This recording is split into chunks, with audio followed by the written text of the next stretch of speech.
My fiancée announced, "You're too childish for marriage, so I called the wedding." Her older sister texted, "Can we talk?" I said yes, and now we're engaged. Looking back, I should have seen the red flags from day one.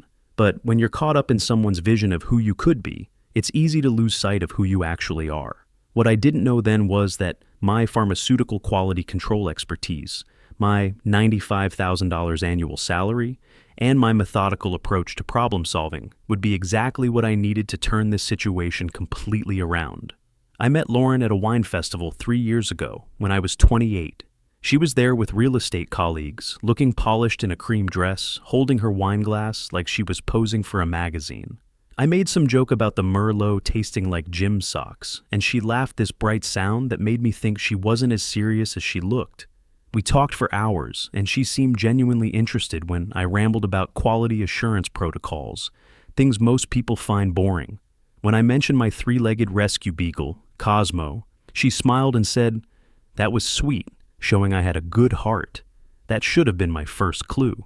The way she said sweet with a tiny edge, I was too smitten to catch.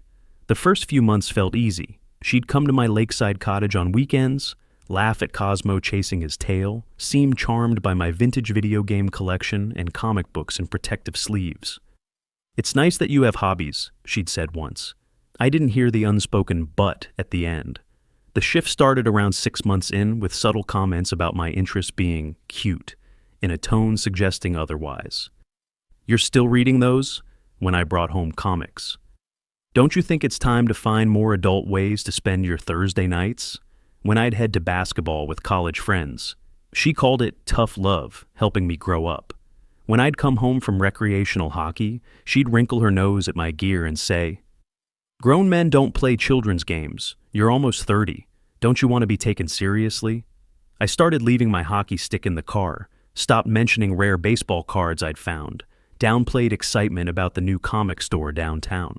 It was easier than arguing, easier than seeing her disappointed look. A year in, Lauren got promoted to senior luxury real estate agent, and everything accelerated. She talked constantly about image, perception, projecting success, and maturity. When you're selling million-dollar homes to executives, you have to embody that lifestyle yourself, she'd explain. I nodded along, loving her, wanting to support her career, not understanding how her job connected to my weekend hobbies. That's when she started systematically dismantling everything that made me who I was. She convinced me to skip Thursday basketball for networking happy hours, even though I had zero need to schmooze real estate clients. My college friends started texting less, asking if I was okay. I made excuses about being busy, growing up. Priorities changing. When Lauren suggested getting rid of Cosmo because a 3-legged rescue wasn't sophisticated enough, I pushed back hard. "He's my dog. I'm not getting rid of him." She cried, said I was selfish, clinging to childish things that held us back. "Don't you want a future together? Don't you want to be someone people respect?" She wore me down over weeks with photos of elegant purebreds, explaining how the right pet made the right impression. I held firm on Cosmo, but felt guilty, like maybe she was right about needing to grow up. After 2 years, she suggested I propose. It felt like checking off a list item, but I bought the princess-cut ring she'd pointed out repeatedly. I proposed at a fancy restaurant she'd selected, got down on one knee, and she said yes with this triumphant smile that should have told me everything. She immediately started planning an extravagant Bahamas destination wedding, showing me venues and catering that cost more than I made in 3 months. "It's going to be perfect, something people will talk about for years." I asked about something smaller, maybe at the lake, but she looked at me like I'd suggested McDonald's. "Jason, this is once in a lifetime. Don't you want it to be special?" I signed credit card authorizations for deposits I couldn't afford, told myself it was investment in our future. What I didn't know until later was she'd been making deposits without my knowledge, using my financial information from joint vacation planning, committing us to expenses I'd never agreed to. "I handled it," she'd say when bills arrived for things I'd never heard of. "You're too indecisive." I worked 50-hour weeks trying to cover mounting costs, while Lauren got annoyed that I wasn't more excited about planning, that I seemed checked out discussing napkin colors. Most men would be grateful their fiancé is handling everything. 8 months before the wedding, Lauren decided my lakeside cottage needed to reflect our elevated status. I'd bought the place 5 years earlier, cozy with knotty pine walls and water views, comfortable and lived in. Lauren hated it. "We can't bring clients here," she announced one Saturday. "It screams bachelor pad, not successful couple." Over 2 months, she systematically erased every trace of my personality. My comfortable furniture vanished while I was at work, replaced by sterile white couches requiring professional cleaning. When I came home to find my vintage video game consoles gone, donated to charity without permission, I felt actual grief. "Lauren, those were collectibles worth serious money." "They were clutter, Jason. You never played them anymore anyway." She sighed like I was being difficult. "You're 28, holding on to high school things like they define you. They just make you look like you never grew up." My baseball card collection disappeared next. Thousands of dollars in vintage cards replaced by abstract art. I sold them on eBay. Money went to the wedding fund. You should thank me for being practical. "Those weren't yours to sell. Some were from my grandfather." "Your grandfather's been dead 6 years. He'd want you investing in your future, not living in the past." That night, I slept on the uncomfortable designer couch, staring at the ceiling, finally starting to see the pattern. But I was too deep in to back out now, wasn't I? Then came etiquette classes, 6 Wednesday evenings learning which fork to use at galas I'd never attend. "Investment in our social mobility," Lauren said about the $500 fee. "I can't have you embarrassing me at client dinners." Worse were the opera performances. Lauren dragged me to 4-hour productions in languages I didn't understand. I'd sit in my rented tuxedo, fighting sleep, while she displayed studied cultural appreciation that looked rehearsed. "Wasn't that magnificent?" she'd gush afterward. I'd nod, avoiding another lecture about expanding horizons. What cut deepest was how she talked about my family. My mom worked as a school cafeteria manager for 23 years. My dad ran a small landscaping business. They'd raised me to value hard work and kindness over money and status. Lauren found them embarrassingly blue-collar. She said it casually at dinner with her parents, her father, a corporate VP. "Jason's people are very working class, sweet, but not really our caliber." Her mom made a sympathetic face like my family had terminal illness. After that, Lauren made excuses why my parents couldn't come to wedding planning meetings, why we should have the rehearsal dinner at a restaurant they couldn't afford instead of the barbecue my dad offered to host. "They won't understand the vision. Do you really want your mother talking about school lunches in front of my colleagues?" The breaking point should have been the maturity timeline. Lauren presented it on a Tuesday evening, a literal spreadsheet printed on cardstock, color-coded and laminated, a detailed schedule of everything I needed to quit to become husband material. Hockey had to go by March, baseball card collecting by April, weekend volunteering at the animal shelter by May. Because that's what teenagers do for college applications, not grown men with their free time. "These activities hold you back from your full potential," she explained, sliding the timeline across like a performance review. "Once we're married, people judge me based on how you spend time. Your choices reflect on both of us." I stared at my identity reduced to termination schedule line items. What if I don't want to quit these things? What if they make me happy? Then decide what matters more, your childish hobbies or our marriage. Even then, I convinced myself she was just wedding stressed, that things would improve after marriage. I quit hockey the next week, told guys I'd played with for 6 years I was too busy. I made excuses to the shelter about missing Saturday shifts, packed my remaining collectibles at my parents' house where Lauren wouldn't find them. The control escalated. Lauren started screening my phone calls, grabbing my phone to decide whether callers were worth my time. She'd delete texts from friends she thought were bad influences, guys who still played video games or attended conventions, saying she was protecting our future from people who drag you backward. My social media became her domain. She'd delete anything childish, hockey photos, movie jokes, anything not fitting her sophisticated professional image. That's when I discovered she'd been documenting my failures in a password-protected spreadsheet.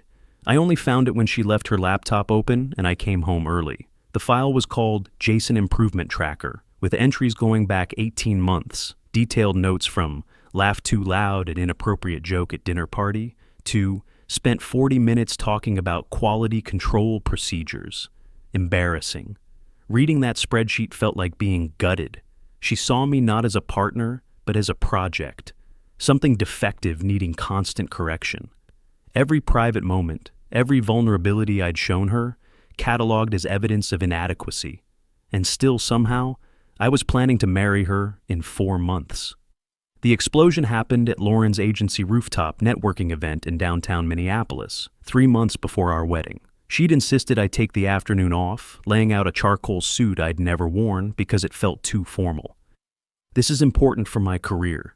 These are influential people. I need you to make the right impression for once.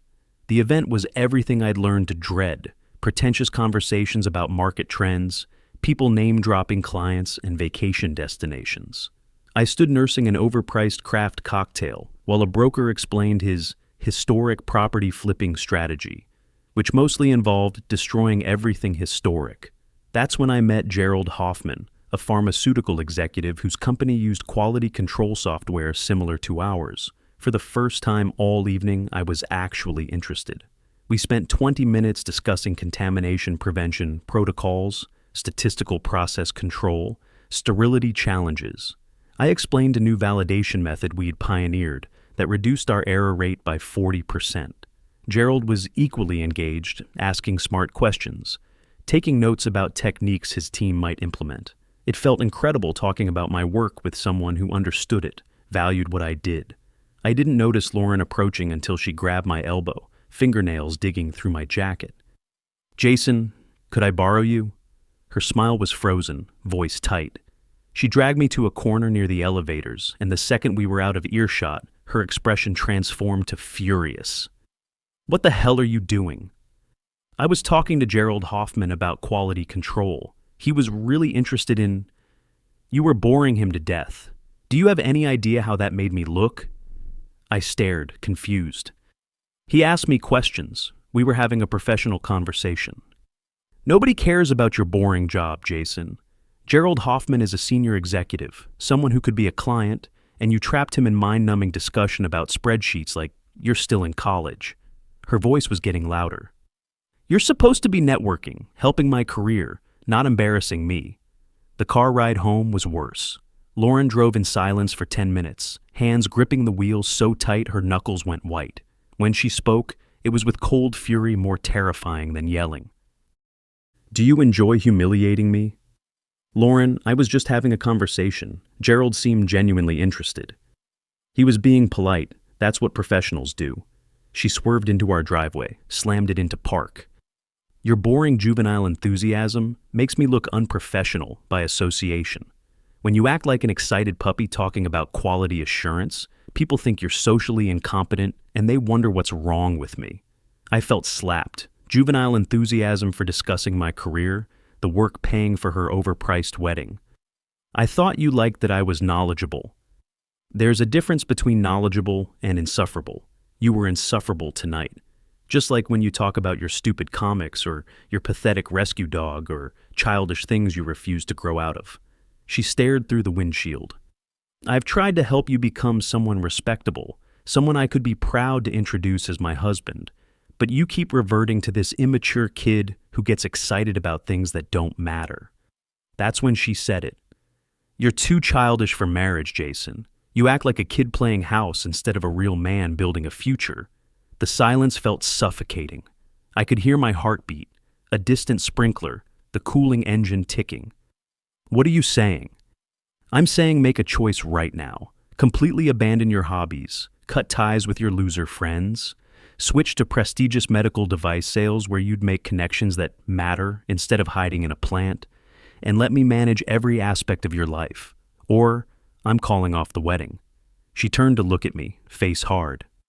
"I'm not marrying someone who will hold me back, make me look bad, who values comic books and rescue dogs over our future. I need a real partner who understands that image and connections build success. Decide if you can be that person or stay stuck in your pathetic Peter Pan existence." I thought about the ring, the deposits, invitations already mailed, the spreadsheet documenting my failures, my possessions sold without permission, friends I'd abandoned, parents she found embarrassing, my dog she wanted replaced, every piece of myself I'd sacrificed trying to become whatever she needed. Something crystallized with perfect clarity. I didn't want to be that person. I didn't want to spend my life being corrected and managed, having my enthusiasm crushed every time I cared about something, apologizing for being interested in my work. I didn't want to marry someone who saw me as a project. "You're right," I said quietly. "What?" She looked shocked, like she'd expected me to fight. "You're absolutely right. I'm not ready to be the person you need." Her expression shifted, satisfaction mixed with disappointment. "So you'll make the changes?" "No, Lauren, the wedding is off." I got out before she could respond, walked into my cottage that didn't feel like mine, stood in the sterile living room with uncomfortable designer furniture. She followed, and for the first time, she looked uncertain. "Jason, don't be dramatic. We can work through this if you just—" "I don't want to work through this. You told me I'm too childish, that I embarrass you, that everything about me needs to change. You're right, but not how you think. I'm too childish for marriage to you because I still care about things, get excited about my work, value my friends and family. You're not helping me grow up. You're trying to erase me. That's not fair. Everything I've done has been to help you reach your potential." "According to who? You've sold my possessions, driven away my friends, made me quit activities I loved, created a tracker documenting every way I've disappointed you. That's not love, Lauren." She tried tears, manipulative crying that had worked before. "Please don't do this. We can fix it. I'll be better. I'm calling off the wedding. Tomorrow, I'll contact vendors. You should stay somewhere else tonight." Her face shifted from shock to fury. "You'll regret this. You think you'll find someone better? You're a boring quality control manager who plays with toys. I was the best thing that happened to you. Maybe you're right. Maybe I won't find someone better, but at least I'll find someone who actually likes me." She left with a suitcase, slamming the door hard enough to rattle the art prints. The next morning, I called my dad. "The wedding's off, Dad. I need help moving furniture tomorrow if you're free." A pause, then I heard him cover the phone, talking quietly to my mom. When he came back, his voice was warm and solid. "We'll be there first thing in the morning. Your old couch is still in the garage. Might be time to bring it home." My parents arrived at 7 a.m. with my dad's pickup, and my mom carrying breakfast casserole. We worked in silence, moving out Lauren's designer furniture, bringing back my comfortable old stuff from their garage. Every piece felt like reclaiming part of myself I'd thought lost. My mom found Lauren's laptop, still open to that improvement tracker. "Jason, you need to see this." She scrolled through 18 months of documented failures, her face getting progressively horrified. "This girl was keeping a spreadsheet of everything wrong with you." "Yeah, found it a few weeks ago." My mom closed the laptop hard. "You dodged a bullet. Nobody who actually loves you keeps score like this." That afternoon, I called wedding vendors. Each conversation was a small relief. Most deposits were non-refundable, which hurt financially, about $8,000 lost, but felt worth it for the freedom.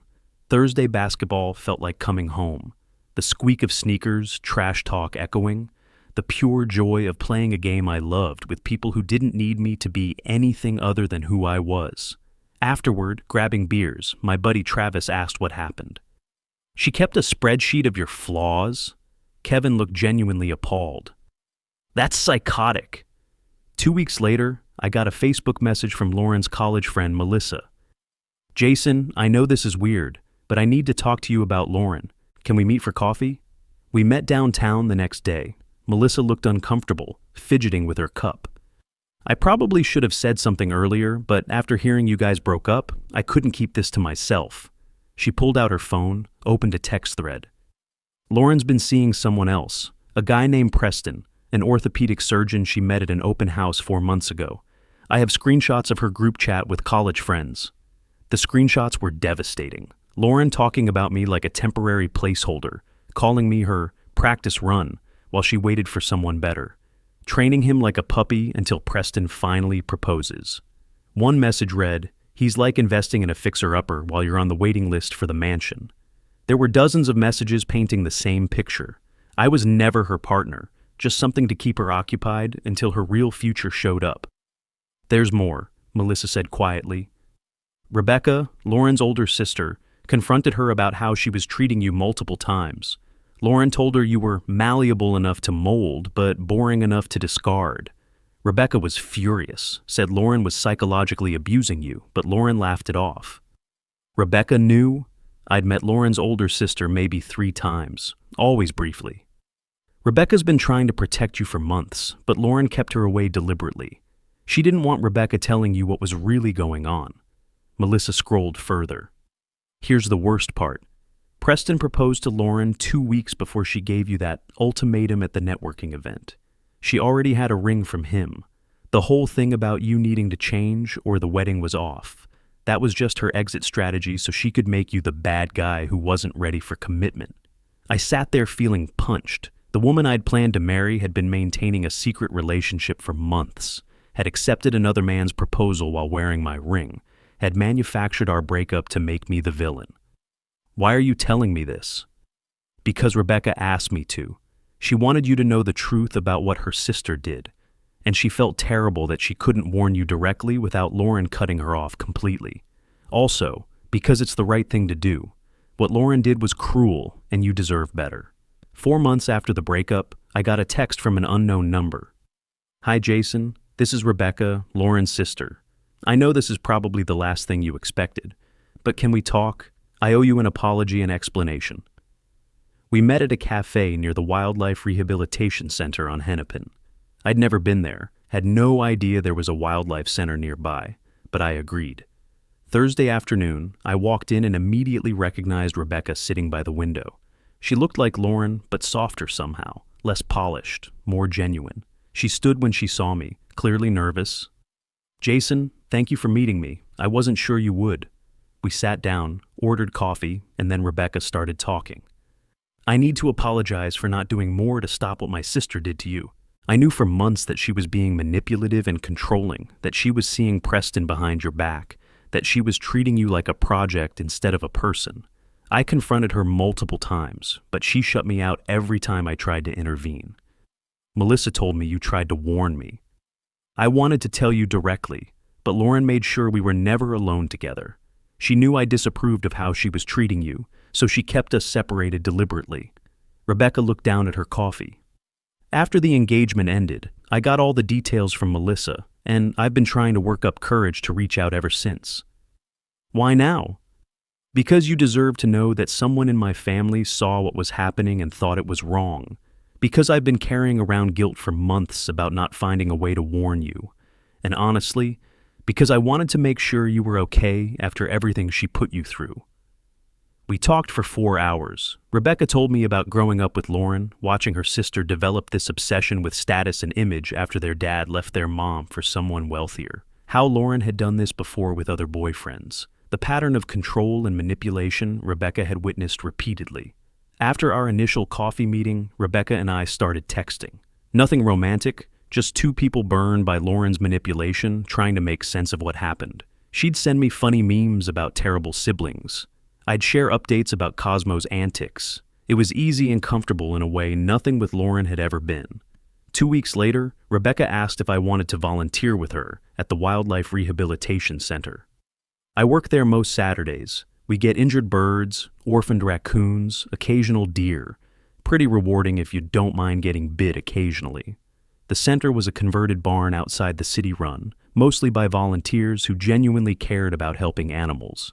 Rebecca was in her element, gentle and competent with a baby fox hit by a car, explaining the rehabilitation process while checking its healing leg. You're really good at this. I love it. Been volunteering here 6 years. Lauren always thought it was beneath me, spending weekends with injured animals instead of networking at country clubs. She looked up with a slight smile. Guess we both have experience with her thinking our passions were worthless. Over the next months, Rebecca and I fell into easy friendship. We'd volunteer together Saturdays, grab lunch afterward, text throughout the week.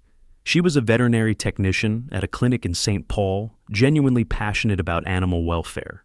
What surprised me was how different she was from Lauren, despite growing up in the same house. Where Lauren was obsessed with appearances, Rebecca wore comfortable jeans and animal pun t-shirts. Where Lauren had demanded I abandon my interests, Rebecca asked genuine questions about quality control procedures, actually interested. Where Lauren had been ashamed of my family, Rebecca invited herself to my parents' Sunday dinner and spent an hour talking landscaping with my dad. "Your family is wonderful," she said, driving home. "Lauren always made them sound embarrassing, but they're just real people who clearly love you." One Saturday, about 8 months after my breakup with Lauren, Rebecca and I were cleaning enclosures when she brought up something clearly on her mind. "Can I ask you something potentially weird?" "Sure," I said, scrubbing a water bowl. "Do you think it's strange that we've become friends given everything with Lauren?" I thought about it. "Honestly, no. You're not responsible for your sister's choices, and you're nothing like her. I've been worried that maybe I'm being disloyal to family, but then I remember that she treated you terribly, used you, cheated on you, and I think maybe loyalty to family has limits when that family member is genuinely awful to good people. For what it's worth, I'm glad we're friends. You've helped me remember that not everyone is like Lauren." She smiled, and something in that smile made my chest feel warm in a way I hadn't experienced in a long time. That's when I started noticing things I'd been deliberately avoiding. The way Rebecca's face lit up, talking about successfully rehabilitating an animal, how she always remembered small details I'd mentioned, the way Cosmo loved her immediately, which he'd never done with Lauren. 3 months later, Rebecca invited me to a comic convention. "I know you used to collect before Lauren made you stop. There's a vintage dealers section where you might find some issues you lost. Want to go? I've actually never been to one." Walking through that convention center with Rebecca, watching her genuine enthusiasm at artist booths and cosplay displays, asking me to explain storylines she didn't know, I realized I was completely falling for her. When she found a vendor selling the exact Fantastic Four issue my grandfather had given me, the one Lauren had sold, and bought it for me as a surprise, I knew I was done pretending this was just friendship. "Rebecca, this must have cost you." "Don't worry about it. I saw your face when you recognized it. That's worth way more than the price tag." She handed me the protective sleeve. "Plus, I like seeing you excited about things. It's refreshing after watching Lauren try to crush that out of you for years. Can I take you to dinner, like an actual date dinner?" She looked surprised, then her face broke into the warmest smile I'd ever seen. "I was wondering if you'd ever ask. I've been waiting for months." "Months?" "Jason, I've had a crush on you since the second time we met, which I felt terrible about because technically you were still Lauren's ex. But you're kind and genuine, and you get excited about quality control protocols in a way that's actually endearing. And you're nothing like the shallow people Lauren usually dates. So, yes, I would love to go to dinner with you." Our relationship developed naturally without pressure or ultimatums. We spent weekends volunteering together, weeknights cooking dinner, and watching movies on my comfortable couch. She never once tried to change my furniture or criticize my decorating. She actually liked my cottage exactly as it was, lived in and comfortable. About a year into dating Rebecca, she came home from the clinic looking troubled. Lauren and Preston broke up. Preston discovered she'd been lying about basically everything: her age, education credentials, family background. She'd fabricated a graduate degree, claimed to have grown up in a wealthy suburb, even lied about her age by 3 years. He found out and dumped her via text. 2 months later, Rebecca got a frantic call from her mom. Lauren had discovered at a family gathering that Rebecca and I were dating. According to her mom, Lauren had completely lost it, screaming about betrayal and storming out. My phone started buzzing an hour later with messages from an unknown number, clearly Lauren. "How could you do this to me? My own sister? You're both disgusting. This is the ultimate betrayal." But Lauren wasn't done. She started showing up at Rebecca's veterinary clinic, demanding to talk, causing scenes in front of clients. Rebecca finally had to get clinic security involved and threaten a restraining order. 3 months after Lauren found out about us, she called the wildlife center and convinced the receptionist that she needed to speak with Rebecca about a family emergency. When Rebecca took the call, Lauren screamed that she was going to show up at our workplaces, anywhere we were, until we faced what we'd done. That's when I'd had enough. "We need to talk to a lawyer about a restraining order." We consulted an attorney, brought documentation of messages, clinic incidents, and threats. The lawyer suggested a formal cease and desist letter first. Sometimes that's enough to make people realize they've crossed a legal line. The letter was sent. For 2 weeks, Lauren went silent. Then she showed up at Rebecca's workplace with a photographer, trying to force her way into the clinic while he took photos. "I'm documenting my sister's workplace," Lauren shouted at security blocking her. "I have a right to see where the woman who destroyed my life works."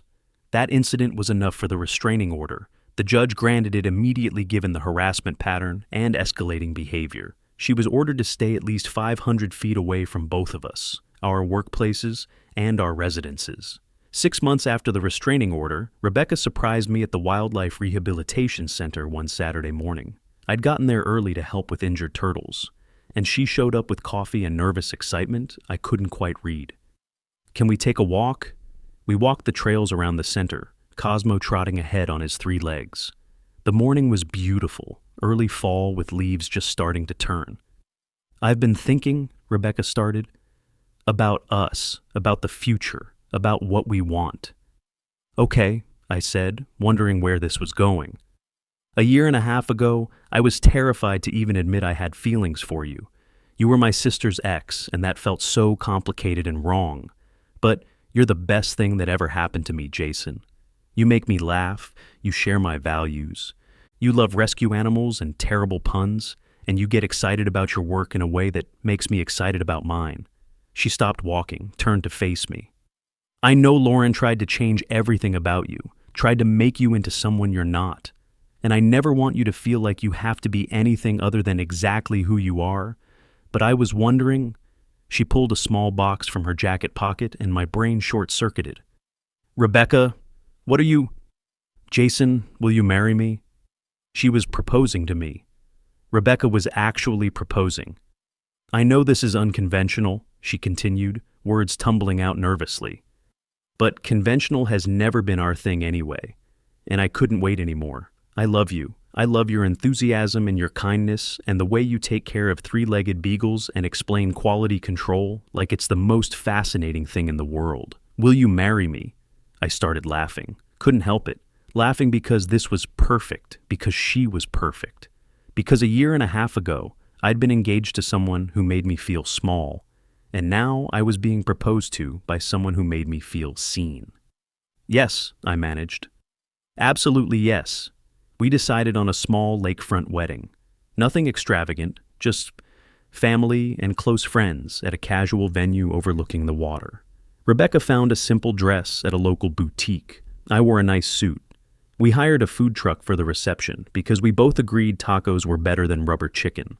The ceremony was officiated by the Wildlife Rehabilitation Center director, who'd watched our relationship develop. No pretentious readings, just honest vows about choosing each other every day, about building a life based on shared values instead of shared bank accounts. "I promise to never make you feel like you need to change," Rebecca said during her vows. "To celebrate your enthusiasms instead of crushing them. You make me better, not by demanding I be different, but by showing me what it means to be genuinely myself." My vows were simpler. "I promise to support your dreams, to show up for the animals you love, to be your partner instead of your project. You saved me from becoming someone I didn't recognize.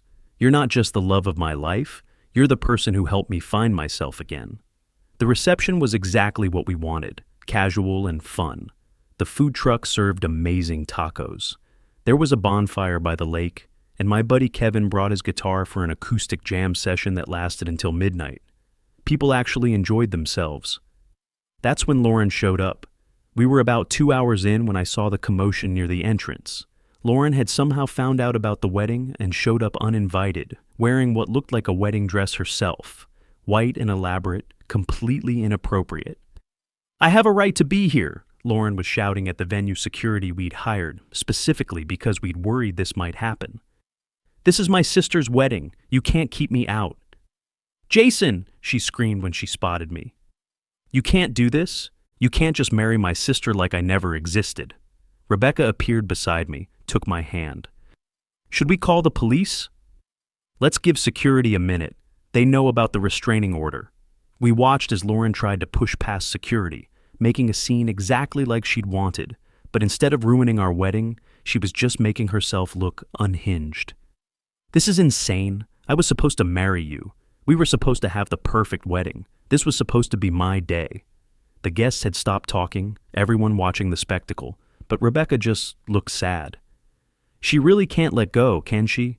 Security was on the phone now, clearly calling police. Lauren's desperation escalated. You're making a huge mistake, Jason. Rebecca doesn't really love you. She just wanted to take what was mine. She's always been jealous of me. You were supposed to be with me. I was tired of Lauren's narrative. I walked over to where Lauren was still arguing with security, Rebecca beside me. Lauren, you need to leave. You're not welcome here. How can you say that to me after everything we had together? Everything we had? You mean the relationship where you kept a spreadsheet of my flaws? Where you sold my possessions without permission? Where you cheated on me with Preston while planning our wedding? That everything? Her face went red. I made mistakes, but this is worse. You're marrying my sister. I'm marrying someone who actually loves me. Someone who doesn't see me as a project to fix or a placeholder until someone better comes along. You don't get to be upset about losing something you never valued. Police sirens were audible. The photographer had already left. Lauren looked around at all the guests watching her, seemed to finally realize how this looked. You're all going to see. You're going to see that this doesn't last, that Rebecca gets bored of you just like I did, that you're too boring, too childish, too ordinary for anyone to really love long term. I won't worry about that, I said simply. Because she won't. She actually likes ordinary. She likes boring quality control managers who rescue three-legged dogs and get excited about statistical analysis. And I like women who value authenticity over image. We're good. The police arrived, checked the restraining order details. Lauren was escorted off the property, still shouting about injustice, her white dress trailing in the dirt. 6 months later, Rebecca and I were settling into married life beautifully. We'd bought a small house with enough land to start an animal sanctuary, something we'd been dreaming about. We had 3 rescue dogs now, 2 cats, a rabbit with 1 ear, and a chicken Rebecca had saved from a hoarding situation.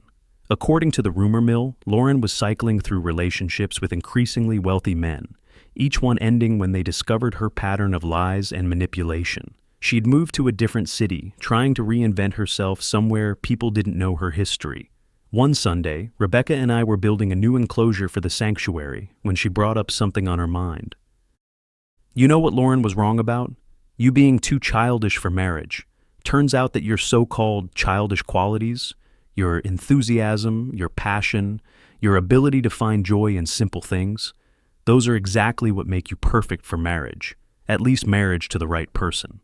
That evening, we sat on our porch watching the sunset, surrounded by rescue animals and the life we'd built together.